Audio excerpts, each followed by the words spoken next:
Amerikës, është e mirëseardhur. Jo për ndonjë kundërshtim ndaj ambasadave, sa për lejimin që na ta implementojmë edhe ta zhvillojmë vendimarrjen, demokracinë, ndërtimin e koalicioneve, edhe funksionimin e parlamentit, shtëpisë së popullit, ashtu si dim na.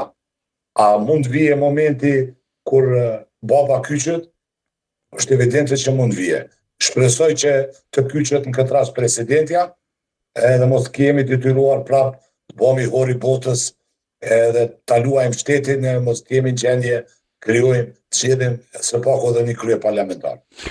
Po mirë, në të kaluarën, megjithatë janë ndërtuar konsensuse të rëndësishme, ajo çfarë po kërkojmë është konsensus tash mes subjekteve politike. Edhe mbaj mend që një prej konsensuseve më të mëdha ka qenë pikërisht zgjedhja e një presidenti konsensual, siç ishte Atifete Jahjaga aso kohë. A pret që në janar, me 17 janar e kemi datën e fundit kur duhet ta zgjedhim presidentin e re, me që kushtetuta thotë që duhet të zgjidhet 2 muaj para se ti skadoj mandati presidentit aktual, dhe duke qenë kështu ne jemi në 17 janar si afati fundit. Të shkojmë në zgjedhje pa aso kohë nëse nuk kemi koalicion të madh apo jo?